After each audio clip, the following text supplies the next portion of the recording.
All right, everybody. Thank you for waiting patiently with us. We are going to our the last run of Marathon Block. We're going to be kicking it off with Let's Tap by Tempest, and we will be.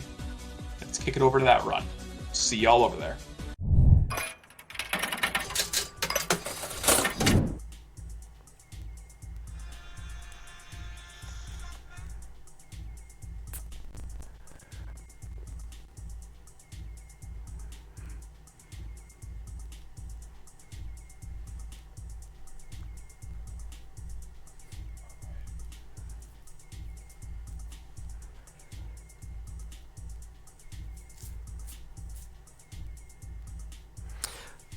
Okay, I do believe you all can hear me at this point. Heck yeah. All right. Well, hello, my friends and fellow gamers. For those that don't know me, my name is TempestMask1000, and if you are getting a really poor look at me right now, I do apologize, but that's just how the webcam is going to be. It's a little different from what I normally do, but that's for good reason. This game needs not much of an introduction. It's called Let's Tap. Okay, maybe it does need a slight introduction. For those that don't know, this was developed by a studio called Probe, or I think I pronounced that right, and it had some help from none other than Yuji Naka of Sega fame, which, funnily enough, Sega would then also publish this game, and it came out for the Wii, I do believe, around 2006.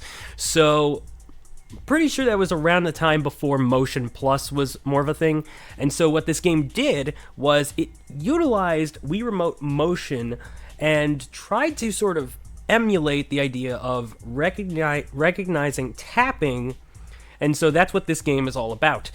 Now, this game is actually a collection of multiple mini-games, but the one in particular that you can speedrun is this right here called Tap Runner. And so my objective throughout this speedrun is I'm going to go through stages 1-1 to 4-4 as fast as I can, and hopefully we'll have a pretty good time with it. This game, you might think that this game is kind of finicky in controls, and that can be the case, but I assure you that I'm using as optimal a setup as I can. But to quickly display to you all right here, this is a ordinary Wii Remote with a jacket. It helps keep the thing in place. And then the box that I'm going to be tapping on is actually what contains my Nintendo 64. And the reason for that is because I had just realized today that this actually has some of the most optimal tapping for me in terms of trying to vary my speeds, the pressure, and all that stuff.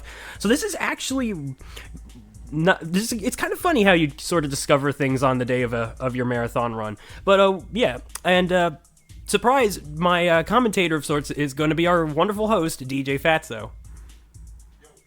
All right, so you've said to me before when I got this game that you picked that you had quite a bit of experience with this, correct? A little bit, yeah.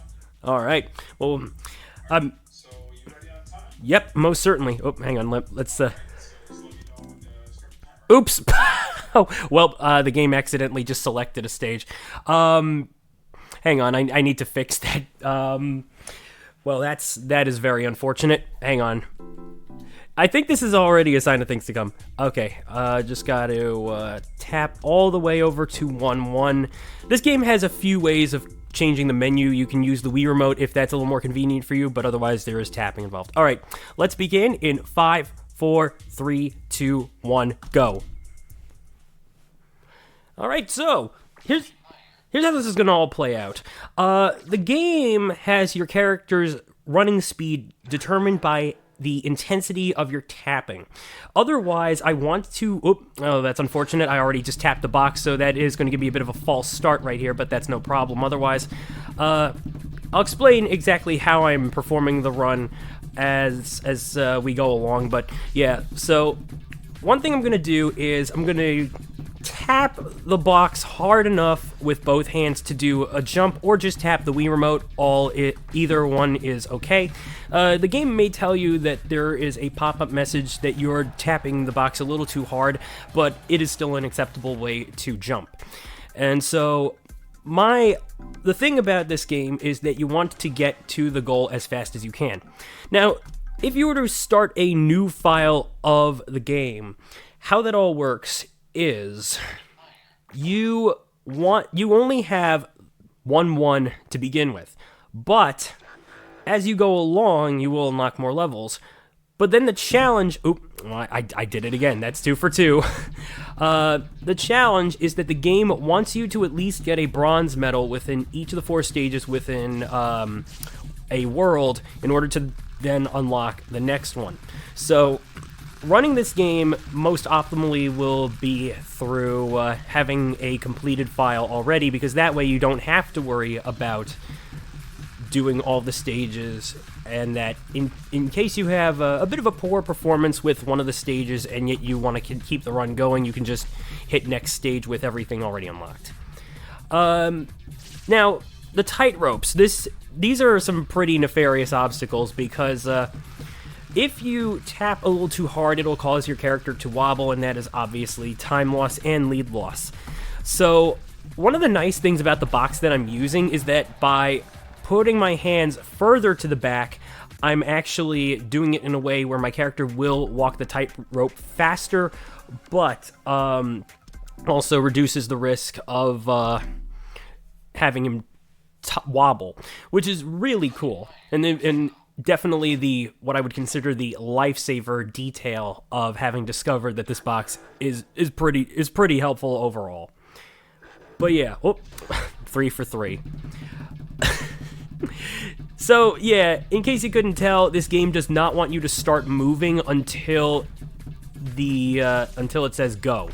So obviously, if you trip like I have 3 times already, then yeah, it's gonna be a bit of a detriment, but it's not the worst thing around. And if anything, I would say that this game has a few other nefarious obstacles in mind as well, which we'll get into once those get introduced. But for now, let's talk about the squishers, as the world record holder likes to call them. The squishers are basically like presses that flatten me like a cartoon pancake, if you will. And so I want to try and avoid getting crushed by them, but if I do, the game, despite the long get-up animation, does give me some iframes to at least try and proceed through an entire squisher cycle. So in a way, it's almost like phasing through the entire thing, which is kind of funny. But other than that, we are nearing the last stage of this first set. And yeah, not much else to discuss at the moment. Of course, although I guess I could talk about the hurdles. Obviously, you will trip over, as you have probably seen the CPUs do if you happen to hit one. There are actually different types of intensities for jumps. Like, there's a super high one, but it comes at the cost of having horrible horizontal speed. So yeah, definitely try to be wary of that. Other than that, though, yeah, I'd say... Oh, that was a little too early. I'd say, yeah, the aim of the game is go as fast as you can, but also be considerate. And I guess sometimes you could say that obstacle memorization can certainly be of great help. There is actually something that I haven't really been doing effectively yet, and there is a actual fast sprint for the character's running animation. Now, because this game is Let's Tap, and because I had the task of trying to learn the run, obviously I'm not a master at it, but the way I've positioned my hands is actually in a way that one is a little bit behind on the lower end of the box that I want to use for the tightrope section. Oh, well, there's 4 out of whatever. And then what I want to do is have the other hand a little closer to the Wii remote. And what will happen is you'll start seeing me really zooming with a little light trail following suit. And that's how you know you're going at the game's max speed, if you will. But, yeah. How would you say I'm doing with my explanation so far, DJ? So far, it's pretty spot on. Heck yeah. I do want to give a quick shout out, by the way, to a good friend, Count Gooby, who gave me a couple of the facts that I mentioned at the intro. He's actually on the leaderboard of this game, and it's just kind of funny how this game has a couple of different variations. Like, what you're seeing me do right now is called third person. There's also apparently a first person thing. Now, I completely ignored that because, as per way of the submission, I did not have to worry about first person at all. But hey, it is a thing, and if you want to give it a try yourself, then you definitely do so. Yeah, I know, right? See, that's the thing with me in games. I tend to say that I have an eye for bad games, but I also tend to have an eye for games that just fall under people's radar for one reason or another. And yeah, even the fact that I suddenly learned about this game through Speedromizer here, it's just kind of funny that this one sort of like got out of my sphere, if you will. But yeah, oh, that right there though was the first example of me doing the super fast running. That was exactly how I explained it before, and yeah, that is definitely the optimal speed to have. But if I happen to be doing it at the wrong time, then of course I am just going to probably crash into something, and that's not good. Because one obstacle that I did forget to explain as we were starting to see it were the electrical balls. Obviously, I want to avoid those as best I can because, well, if you get zapped, you're going to get stunned for a little bit. Oh, come on. And the stun animation itself can either be long or short. I don't know what causes it to vary, but based on my experience, it seemingly has a bit of a differing speed, and I imagine part of it has to do with how fast you are going into the thing when you hit it. So, yeah, definitely a few danger factors to keep in mind with this game overall. But now we're getting introduced to balloon pumping, and for this, I want to start tapping the Wii Remote like crazy, because in that case, it's not like your character is going to be running or jumping. Your objective is to cause the balloon to pop, which will then launch you over. And so, whenever that happens, well, there's my first electric ball. The Wii Remote will be the most optimal for that. All right, back to another tightrope. Now, this game does get timed by RTA, so there's the in-game timer and stuff, but load times are sort of kept in mind as well. Now, I will say this, and this is just a pure admission on my part. I am actually running this game on configurable USB loader, which is but is also being done on my homebrewed Wii, which means I am technically running this on original hardware. And the reason for that is because obviously I couldn't find an actual disc of the game that within reason within the event. But honestly, that's one of the nice things about this game. It's that it seems so. I want to say it's like it's not super duper powerful, that trying to get this game to run on any kind of Wii is a problem whatsoever, you know? So I'm glad that definitely worked out, and I mean, yeah, not much else to say except, yeah, I think this, as we're moving into this fourth stage of Stage 2, Fatso, would you like to go ahead and drop any announcements or any donations if we got any?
the choose your starter deck, or choose the starter deck for Pokemon TCG.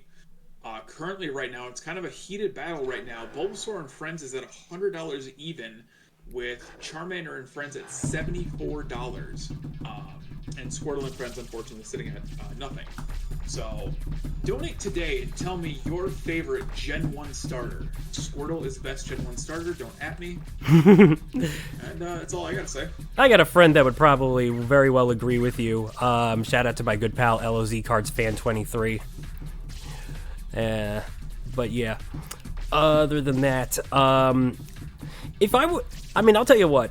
Gen 1 starters, really bring me back. I was an avid Pokemon anime watcher when I was growing up, and it's really nice to see just how far Ash has come ever since with the latest in Pokemon Journeys. I've only heard things. I've yet to see the episodes, but I'm really excited to see how this could very well conclude. I stopped watching the anime right after the Indigo Cup. And, I saw bits and pieces here and there, but, one day I looked up, it's like, what do you mean Ash has a Dragonite? Yeah, that was the best part, too. He's been on fleek this season. His team is pulling no punches. Even his Dragovish, for, the fact that he's finally got a fossil Pokemon, that's incredible. And here's a fun fact. In the dub, he's actually voiced by Sean Schemmel, who you may recognize as the dub voice of Son Goku from Dragon Ball, who I'm actually going to see tomorrow at New York Comic Con. Nice. Heck yeah. So I'm really looking forward to that. At least I'm going to definitely see him and a lot of other voice actors, too. That said, though, today has been a very interesting day for me. And obviously in anticipation of tomorrow as well. So, yeah. Alright. We are progressing along quite nicely. I'm going to just take a quick look at the timer. Yeah, we're looking really neat. We're looking good. Yeah, absolutely. Alright. I do want to mention that the current world record is, by Skate Man, I believe it was, is around a little over 17 minutes. So, yeah, this game definitely, but even he admits that this game definitely, that this time could definitely be a bit faster in that particular run, and yet, wouldn't you know it, it was him also trying to record a submission for GDQ, which is absolutely amazing, definitely worth the watch.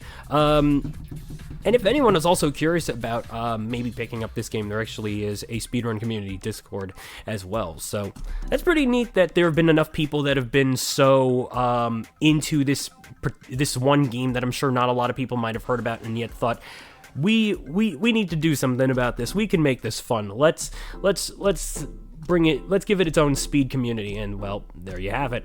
So I want definitely a shout out to everyone that has continue to optimize this game and then some.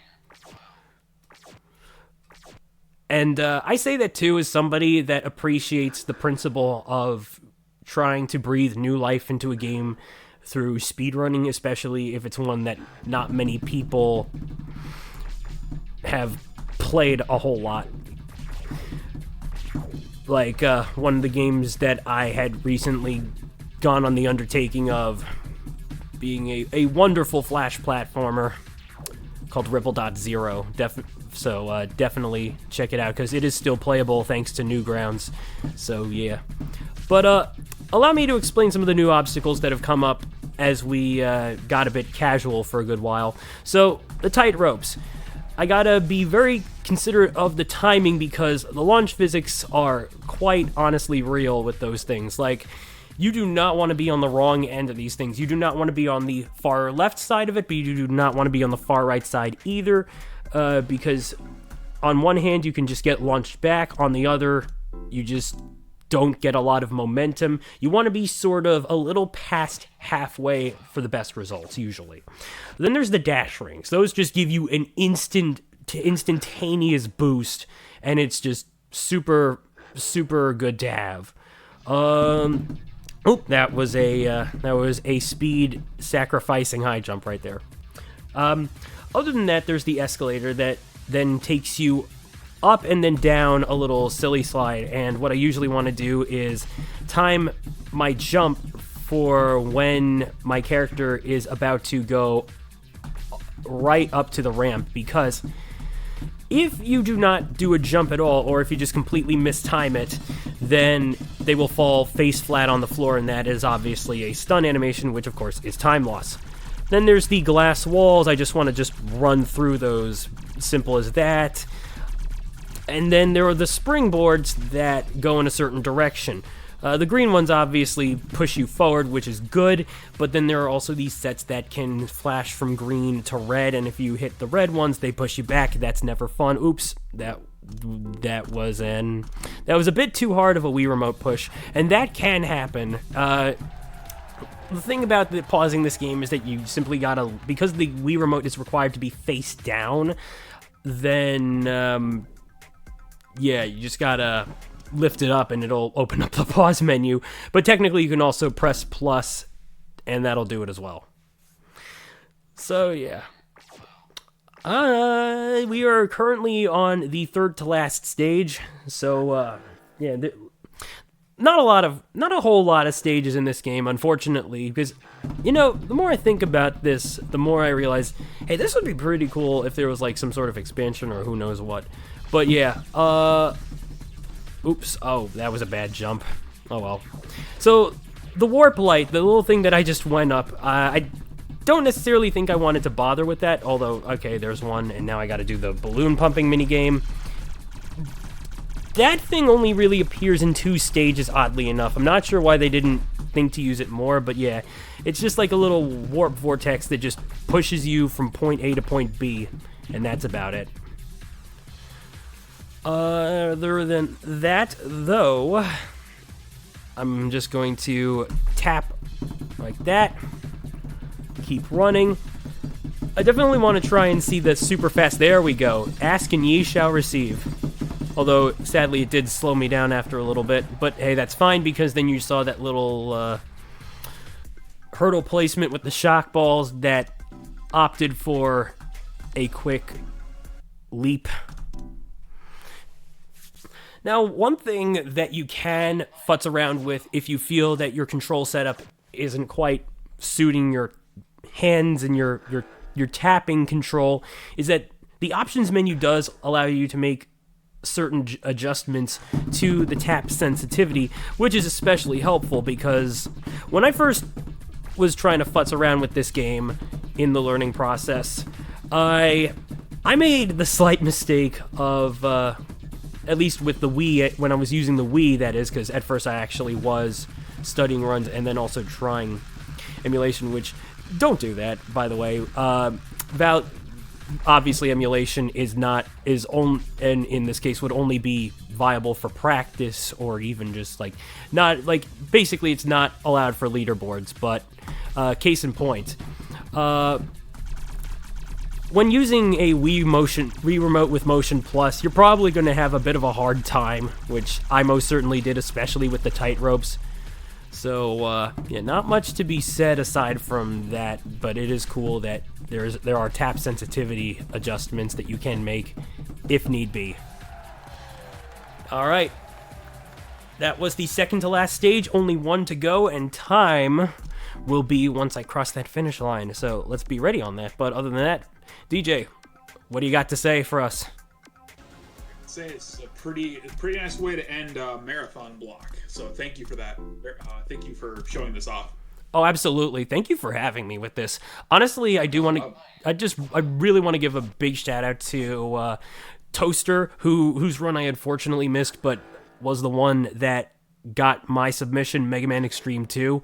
Which it was really humbling to help a runner learn the very first speed game that I did speed running with, and not just that, but is also a nostalgic hidden gem for a gamer like myself. It is. I just want to say that this run has been nothing short of awesome. Like, I love Speedromizer's idea of being this raffle that encourages people to, just submit games, see what happens, get other people to try it, and all that good jazz. It's just super cool, and quite frankly, I honestly hope to do it again. But for now, let's just focus on finishing things up. And also, thank you all for contributing to the Trevor Project. I am always happy to help donate to that organization. Not just as someone who has friends that have sometimes struggled with mental health, but also friends within the LGBTQ side of things as well.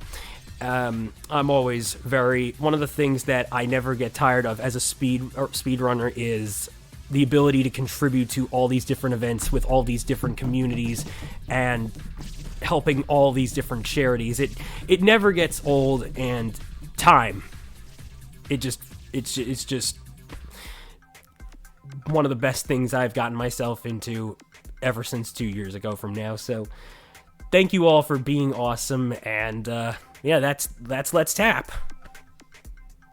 Very nice. It's a 21:56. Not too bad. Very nice. Yeah, that is very good. That is a very good time, all things considered. And yeah, not to mention with some super good performances with the levels themselves. Obviously, not all of them were gold medals, but that's still a pretty dang good run, all things considered. And yeah, no, not much else to say. Not much else to say about that. Just yeah, no. Again, thank you, Speedromizer, for having me. And yeah, no, definitely definitely look in. My message to you all: definitely look into these lesser known games. You never know what you'll find. If I could just quickly pull out one of my personal favorite purchases from childhood. This right here, Blastworks for the Wii. Definitely, you know, this is definitely, yeah. But, not else, just, if you guys would like to follow me, my name is TempestMask1000 here on Twitch and on YouTube. I don't have a very static streaming schedule, so anytime I post a streaming update, you'll more than likely find on my Twitter at @It'sTempestSteve. And yeah, that's just basically it. That's going to be it for me. So enjoy the rest of the event. Best of luck